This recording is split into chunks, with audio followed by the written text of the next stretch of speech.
Today we will learn about historical materialism. Historical materialism is also called materialistic conception of history.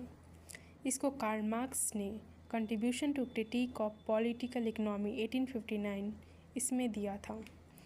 इसको historical और materialism अगर इसको break करके पढ़ा जाए तो इसका हिस्टोरिकल इसीलिए इसको बोला जाता है because it is a analysis of society in terms of evolution from one state to another. और it is called materialism because in this Karl Marx tries to figure out कि ये कैसे कौन से मटेरियलिस्टिक फैक्टर्स थे, ना कि metaphysical factors जो कि चेंजेस लाएँ over the histories. Historical materialism के टू एस्पेक्ट हैं। पहला है सिस्टम व्यू, जिसको मटेरियलिस्टिक कॉन्सेप्शन ऑफ सोसाइटी या फिर economic infrastructure and social superstructure भी कहा जाता है। ये होता है सिस्टम व्यू। मार्क्स का सिस्टम व्यू ये है कि नेचर के ऊपर इकोनॉमिक इंफ्रास्ट्रक्चर बना है। इकोनॉमिक इंफ्रास्ट्रक्चर में forces of production and relation of productions आते हैं। इसको फर्दर हम स्टडी करेंगे। और इकोनॉमिक इंफ्रास्ट्रक्चर शेप्स करता है सोशल सुपरस्ट्रक्चर। सोशल सुपरस्ट्रक्चर में फैमिली, रिलीजन, कल्चर, लॉ आते हैं। तो फर्स्ट एस्पेक्ट था सिस्टम व्यू, जिसको हमने अभी अंडरस्टैंड किया, जिसमें economic infrastructure and social superstructure आता है। Second is a dynamic view. Dynamic view में Marx try to understand the dialectical process. Two opposing forces interact with each other and new structure creates. इसमें mode of production की बात करता है Karl marks. This is a diagram of dynamic view, जहाँ पे हम पहले प्रिमिटिव कम्युनिज्म आता है, फिर स्लेवरी आता है, फिर फ्यूडलिज्म का स्टेज आता है, कैपिटलिज्म का स्टेज आता है, देन सोशलिज्म का, और जो मार्क्स डिफाइन करता है कम्युनिज्म का, जहाँ पे नो क्लास और ना ही कोई कॉन्फ्लिक्ट होगा और स्टेटलेस सोसाइटी होगी। फोर्सेस ऑफ प्रोडक्शन में मैन एंड थिंग्स की बात होता है, जो प्रोडक्शन को इनिशिएट करते हैं। मैन को फर्दर कैटेगराइज किया गया हैव्स एंड हैव नॉट में। Have own the production process and have not only sells the labour. उसके बाद आता है थिंग्स, फोर्सेस ऑफ प्रोडक्शन का थिंग्स, जिसमें tools, techniques, mode of production, जो भी इक्विपमेंट्स यूज़ किए जाएंगे प्रोडक्शन प्रोसेस में, उसको थिंग्स कहा जाता है। ये forces of production further relationship of production को बिल्ड करते हैं, जिसमें मैन एंड मैन के बीच में रिलेशन होता है और थिंग्स और मैन के बीच में होता है। फोर्सेस ऑफ प्रोडक्शन और relationship of production economic infrastructure को बिल्ड करते हैं, जो इकोनॉमिक इंफ्रास्ट्रक्चर सोशल सुपरस्ट्रक्चर को बिल्ड करता है, जैसे फैमिली, लॉ, कल्चर, सोसाइटी को इन्फ्लुएंस करता है। Today we will learn about mode of production given by Karl Marx. Mode of production is dynamic model given by Karl Marx, in which he defines evolution of mankind in terms of various stages, which he refers to as a modes of production. ये एक combination होता है forces of production and relation of production के बीच का इन materialistic context. हर एक mode of production में centrality होती है किसी एक चीज़ की, जैसे कि कम्युनिज्म में इक्वल सोसाइटी है, एंशिएंट स्लेव में टूल्स की सुप्रीमेसी है, फ्यूडलिस्टिक में लैंड सेंट्रल है, and capitalistic mode of production में कैपिटल सेंट्रल है। हर एक मोड ऑफ प्रोडक्शन चेंज लेकर आता है। पहले प्रिमिटिव था, फिर उसके बाद slavery, feudalism, capitalism, socialism, then communism आया। ये सब एक दूसरे को डिप्लेस कैसे करते, इसके पीछे का रीज़न होता है। हर एक सिस्टम में एक इनहेरेंट वीकनेस होता है, सेकंड कॉन्ट्रडिक्शन होता है, और थर्ड क्लास स्ट्रगल होता है।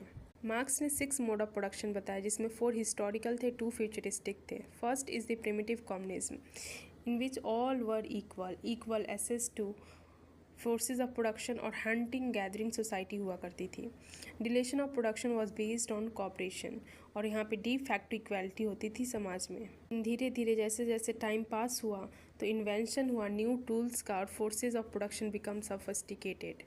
Then emergence of private property होती है, देन इस प्रिमिटिव कम्युनिज्म को जाना पड़ता है। Then second mode of production आता है, that is ancient slave mode of production. यहाँ पे सम मैन को पास कंट्रोल था स्किल्स के ऊपर एंड टूल्स के ऊपर, and others were subordinate to them. यहाँ पे स्लेव के पास कोई कंट्रोल नहीं था अपने लेबर पर।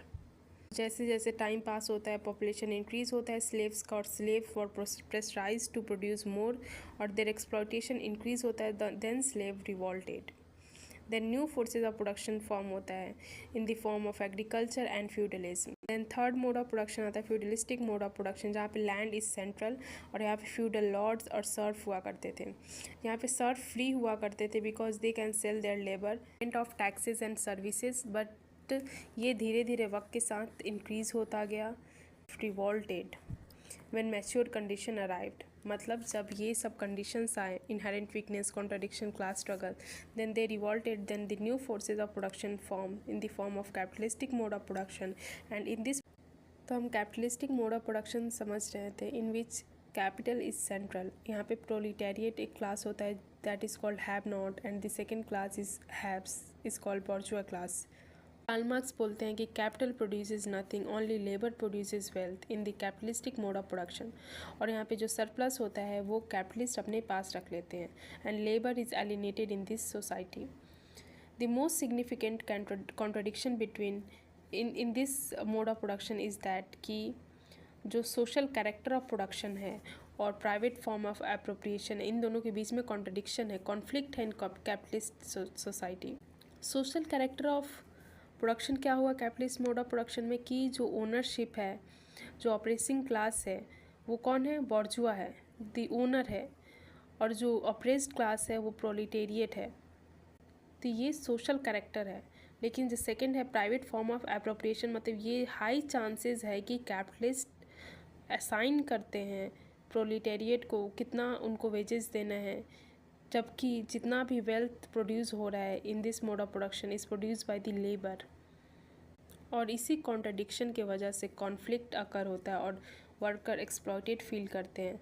तब वर्कर जब एक्सप्लॉयटेड हो जाते हैं तो then they unite together and revolt against this capitalist. Then socialist mode of production आता है, एंड देन एडवांस्ड कम्युनिज्म आता है। ये दोनों फ्यूचरिस्टिक सोसाइटी है।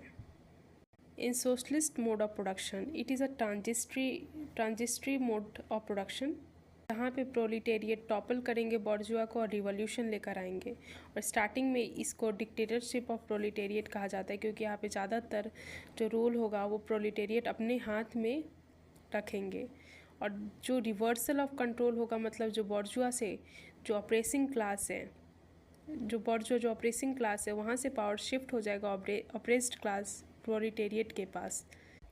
जैसे जैसे पॉपुलेशन इंक्रीज़ होगा और सोसाइटी डेवलप होगी, तब ये true potential of all human kind realize होगा, और प्रोलिटेरिएट अपना रूल छोड़कर सब समाज में ओनरशिप इक्वल हो जाएगी, जिसको एडवांस्ड कम्युनिज्म कहा जाता है।